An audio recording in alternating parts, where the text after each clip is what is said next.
जाडो याममा थुक्पा खान कसलाई पो मन लाग्दैन र त्यही माथि काठमाडौँ बौद्ध एरियामा यति सस्तो अनि मिठो बफ र चिकन थुक्पा। यहाँ चाहिँ रु 80 मै मिठो चिकन बफ थुक्पा पाइन्छ। त्यही भएर यहाँको मिठो थुक्पा खान मनी गएको छु। भिडियो र लोकेसनको लागि पुरा भिडियो हेर्नुहोला। साथै च्यानलमा नयाँ हुनुहुन्छ भने च्यानललाई लाइक, कमेन्ट, शेयर र सब्स्क्राइब गर्न नबिर्सनुहोला। यस च्यानलमा यस्तै यस्तै फुड कन्टेन्ट साथै भ्लगहरू तपाईले हेर्न पाउनुहुनेछ।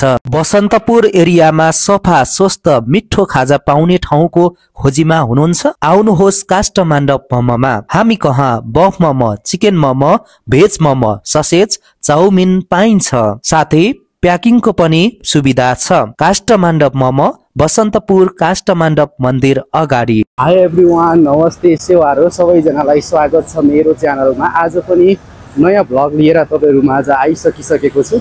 आज चाहिँ ठ्याक्कै म यो बौद्ध पुग्नै लागि हैन, यो चाहिँ विशाल हो। विशालदेखि भ्लगलाई स्टार्ट गर्दैछु अनि सबैजना सन्चै आरामै हुनुहुन्छ होला। आई होप, मलाई विश्वास छ सबैजना सन्चै आरामै हुनुहुन्छ भन्ने। अनि घाम चाहिँ चर्को चर्को लागिरहेछ। दिउँसो चाहिँ अब न्यानै हुन्छ। अब बिहान र बेलुका चाहिँ काठमाडौँमा एकदमै धेरै चिसो बढिरहेछ हैन।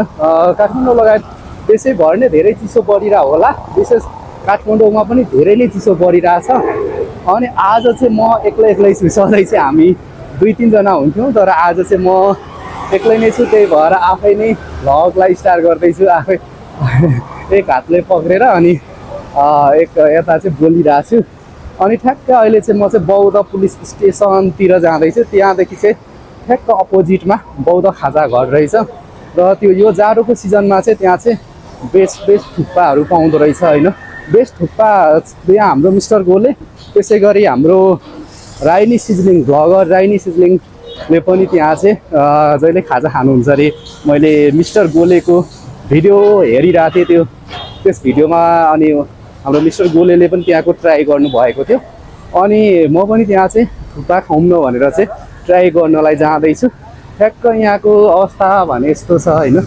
ठ्याक्क अनि बौद्ध पुलिस बिट पनि अब चाहिँ बन्न लागिसकेको छ है।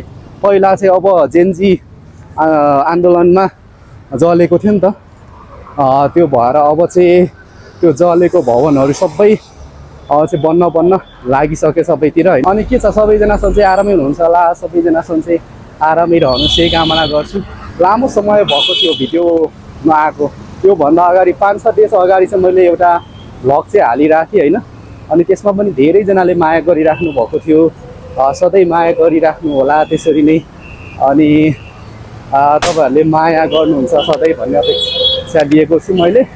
ल ठ्याक्क म धेरै यता पो आइसकेँ कि ठ्याक्क म चाहिँ जानुपर्ने चाहिँ अलिक उता जस्तो लाग्यो। म अब एकछिनमा त्यहाँ पुगेपछि तपाईलाई देखाउँछु है त। म चाहिँ बोल्दै चाहिँ यता आइसकिसकेको छु रहेछु त्यो कटेर। अनि फेरि यता बौद्धको दुईवटा फोटो खिचेर चाहिँ म यतैतिर जाँदैछु।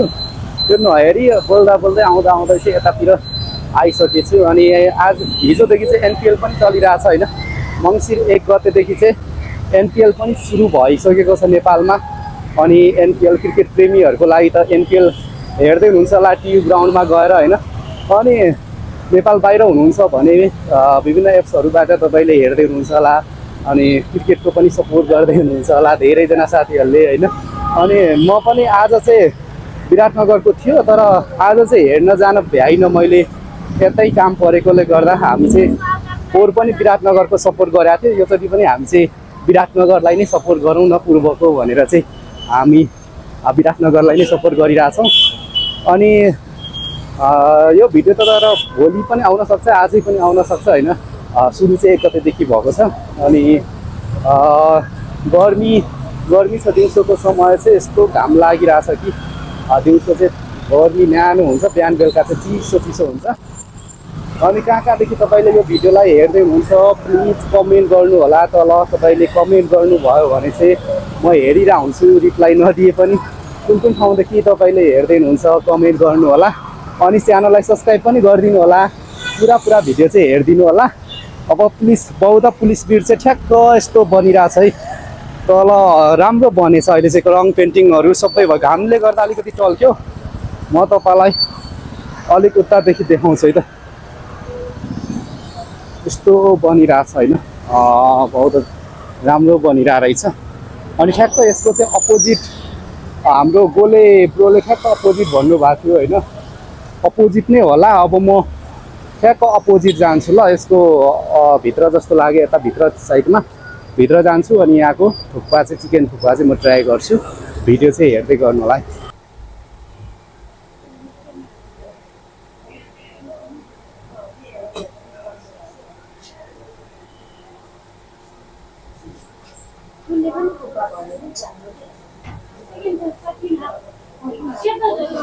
यहाँ चाहिँ मजाले थुक्पा बन्दैछ। यो चाहिँ बब थुक्पा हो। यसमा चाहिँ यो भेजहरू हालिसक्नु भएको छ। अब यो सुप पनि बबकै सुप रहेछ। अब यसमा चाहिँ अब थुक्पा हाल्नुहुन्छ होला।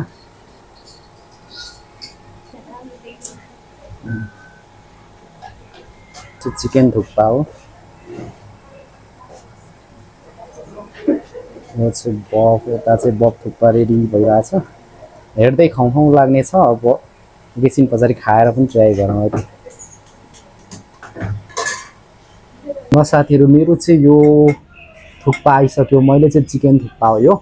अनि यसमा पिरोहरू यहाँ छ। अब यहाँ चाहिँ मजाले खाउँ खाउँ लागिसक्यो। मलाई चाहिँ चिसो चिसो छ नि त काठमाडौँमा, त्यो भएर चाहिँ अब यहाँको थुक्पा चाहिँ ट्राई गर्छु है त म। अब एक्लै चाहिँ भिडियो चाहिँ कस्तो आउँछ म उतादेखि खिच्छु है त भिडियो चाहिँ। साथीहरू, मेरो चाहिँ यहाँ थुक्पा आइसकिसकेको छ। यहाँको थुक्पा चाहिँ हामी ट्राई गर्छौँ है। कागती चाहिँ हालौँ।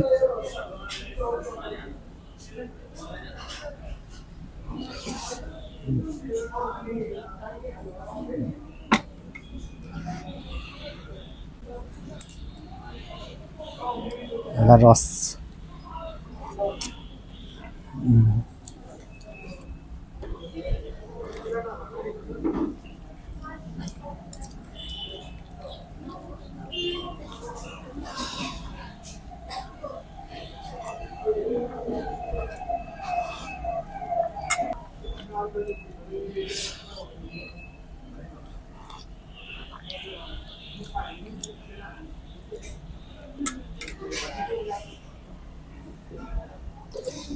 यो चाहिँ खुर्सानी हो।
यो चाहिँ साथीहरू टिमुरको धुलो हो।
साथीहरु मैले चाहिँ यहाँको थुक्पा चाहिँ खाइसकेँ। अनि यहाँको थुक्पाको बारेमा कुरा गर्नु पर्दा चाहिँ एकदमै टेस्ट पनि टेस्टी खालको रहेछ हैन। अनि त्यसपछि चिकन पनि मजाले, मैले चाहिँ चिकन थुक्पा खाएको, चिकन पनि मजाले हाल्नु भएको थियो। त्यसपछि यहाँ चाहिँ भेज सागहरू भयो, त्यसपछि बन्दाहरू भयो, तिनीहरू पनि हुने रहेछ। अनि एकदमै टक्क मिलेको। अनि त्यसपछि खुर्सानी टिमुर हालेर खाएपछि चाहिँ झनै मिठो हुन्छ। एकचोटि चाहिँ तपाईहरुमा आउनु होला ट्राई गर्नलाई बौद्ध खाजाघर। यो चाहिँ बौद्ध पुलिस बिटको ठ्याक्क अपोजिटमा छ। ल साथीहरू, मैले चाहिँ यहाँ चाहिँ थुक्पा ट्राई गरिसकेको छु। एकदमै यहाँको थुक्पा चाहिँ बेस्ट रहेछ। म खाइरह हुन्छु नि त, यो जाडोको समय, जाडोको सिजनमा त हामी थुक्पाहरू खाइरह भइन्छ। धेरै ठाउँको थुक्पाहरू ट्राई गरिरह हुन्छु र यहाँ चाहिँ मैले मिस्टर गोलेको भिडियो हेरेर आएको थिएँ र उहाँले भन्नुभएको जस्तै नै रहेछ, एकदमै मिठो बेस्ट रहेछ। यहाँ चाहिँ थुक्पा खाने भिड हुन्थ्यो रहेछ। ठाउँ चाहिँ अलिकति सानो सानो ठाउँहरू रहेछ, बस्ने ठाउँहरू, तर पनि बस्ने ठाउँ सानो भए पनि भिड चाहिँ हुने रहेछ। यहाँ सबैजना आउनु होला। ठ्याक्कै लोकेसन चाहिँ तपाईँले बौद्ध पुलिस बिट देख्दै हुनुहुन्छ नि, त्यो बनिँदै गरेको त्यसको ठ्याक्क अपोजिट यो चाहिँ यहाँदेखि चाहिँ भित्र छिर्नु होला है। र यो ढोकादेखि चाहिँ यो एउटा फोटो स्टुडियो छ, त्यो फोटो स्टुडियोबाट चाहिँ यो लाइनदेखि भित्र छिरिदिनु होला। यो फोटो स्टुडियोदेखि ठ्याक्क भित्र छिर्नुभयो भने चाहिँ ठ्याक्क तपाईँ त्यहाँ चाहिँ पुग्नुहुन्छ। अनि एकदमै कस्तो मिठो लाग्यो त्यो थुक्पाको सुप भयो। उहाँहरूले सुप चाहिँ अलरेडी बनाएर राख्नु भएको हुँदो रहेछ। त्यो सुपहरू हालेर अनि हरेक भेजिटेबलहरू पनि हाल्नु चाहिँ हुँदो रहेछ। अनि एकदमै मिठो लाग्यो। सबैजना एकचोटि आउनु होला, टेस्ट गर्नु होला यहाँको। अनि थुक्पा चाहिँ प्लेट चाहिँ तपाईँ एक प्लेटको चाहिँ 150 र हाफको चाहिँ 80 रुपियाँ रहेछ यहाँ चाहिँ। अनि मैले सोधेँ त्यति। अब चिकन बफ पाउँदो रहेछ दुइटै, अनि मोमोहरू पनि पाउँदो रहेछ। सबैजना एकदमै आउनु होला, टेस्ट गर्नु होला। अनि भिडियो कहाँदेखि हेर्दै हुनुहुन्छ, thank you so much video हेरिदिनु भएकोमा। यस्तै यस्तै फुड कन्टेन्टहरू लिएर आउँछु तपाईँहरू माझ। च्यानललाई सब्सक्राइब गर्नु भएको छैन भने सब्सक्राइब चाहिँ गरिदिनु होला। भन्दै यो भिडियोबाट चाहिँ म बिदा हुन्छु। अर्को भिडियोमा हामी भेट्नेछौँ। By by. बसन्तपुर एरियामा सफा स्वस्थ मिठो खाजा पाउने ठाउँको खोजीमा हुनुहुन्छ? आउनुहोस् काष्ठमण्डप मोमोमा। हामी कहाँ buff momo, chicken momo, veg momo, sausage, chowmein पाइन्छ। साथै प्याकिङको पनि सुविधा छ। काष्ठमण्डप मोमो, बसन्तपुर काष्ठमण्डप मन्दिर अगाडि।